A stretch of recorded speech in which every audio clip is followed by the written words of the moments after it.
Hey guys, so in today's video, I thought that I would take the time to respond to a comment that one of you left on my video titled, "Is Medical Assistant Easier Than CNA?" So what I plan to do is to read this person's comment and then I will respond with the information that I have. So this comment was left by ARABAR6312. And this person said, "This is great. I would love to see a video about medical assistant school.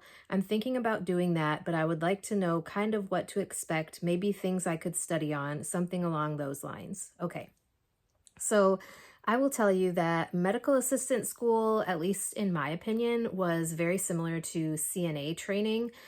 So if any of you have been through CNA training before and you're considering becoming a medical assistant, I would say that you should do perfectly just fine in medical assistant training. And I will say that with medical assisting, you kind of learn a little bit about each system of the body. You learn about different procedures that are done in the medical office. You learn a little bit about like administrative stuff, although my program more focused on the clinical aspects of medical assisting because my program was a CCMA program, which is a certified clinical medical assistant program. And so it was basically focused more on the clinical, like I said. So there's also a CMAA, which is Certified Medical Administrative Assistant.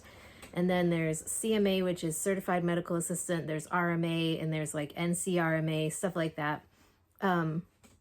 So it all just depends on the program, what your actual credentials will be as far as what certifying body or organization you will go through to get your certifications. But like I said, you will learn a lot of general information about each system of the body, as well as different procedures and tasks that you will do while you are working in the medical office. I didn't necessarily feel that one was more difficult than the other. As far as when it comes to CNA versus medical assistant, although I felt like CNA was a lot more generalized. Medical assistant is also very generalized, but it is more focused on like those nursing tasks, whereas like CNA is more focused on personal care tasks and ADLs, things like that. Just because of the nature of the job that you're doing as a CNA, because that's basically what you're doing is you're assisting people with ADLs and personal care type things. So you're assisting people to the bathroom as a CNA. You are assisting people with getting dressed and grooming and things like that. Whereas with a medical assistant position, you're more in an outpatient setting. So these are people that are not really like living where you're working. So the focus is more on like medication administration, how to draw up medications, how to administer vaccinations or immunizations, how to give a shot, what angle you need to inject certain things in. Like you will learn the angles for IM, which is intramuscular injections, sub-Q, which is a subcutaneous injection, intradermal, things like that. Each of them have their own different angles that you will have to inject whatever substance or medication it is that you are injecting. So whether you're giving a TB skin test or you're doing a specific type of vaccination, because certain vaccinations are given sub-Q, it's going to depend, like you need to know that information so you know exactly what angle to put the needle into the skin at.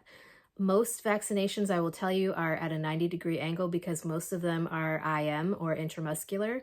But like I said, there are some that are specifically sub-Q. There are also different vaccines that you can do either or. So they could be sub-Q or IM, kind of depending. There's also different vaccines that you should not give in the same arm. There's also vaccines that you should not give on the same day. And so if you guys want more information about stuff like that, I can definitely make a video giving you guys more information about things like that as well. I would say I wouldn't really worry too much about studying like anatomy and physiology as long as you have a basic understanding of where different body systems are located and what each body system does. Like the respiratory system, as long as you know that that's where the breathing and circulation goes on, I would say that you're pretty good there. Um, you will also, or you should, if you have a good program that you're in, you should learn some phlebotomy skills. I know that not every program teaches that, but I feel like they definitely should because phlebotomy is a skill that medical assistants are being used for much more frequently than they may have been in the past. I know that like when I was working at the outlying clinics, they had us doing the phlebotomy. There was no like lab person out there. So it was whoever the LPN or medical assistant was, they just got sent out there and they had to do the lab draws that were there, whether they were there for a nurse visit or as part of their annual or as part of their office visit. If the provider ordered labs, we were the ones that were drawing it. So you might be learning that. So if that's something that you don't think you could handle, then you might want to reconsider becoming a medical assistant. Um, because like I said, a lot of places are requesting or requiring that you have experience with phlebotomy, that you have that training. Some of them want you to have a certification in phlebotomy. Some of them don't really care as long as you have the training in it.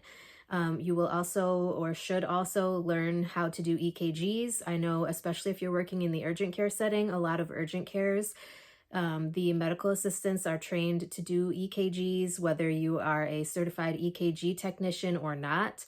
I know that the program that I went through, you could become a certified phlebotomy technician, a CCMA or certified clinical medical assistant, as well as a CET, which is a certified EKG technician.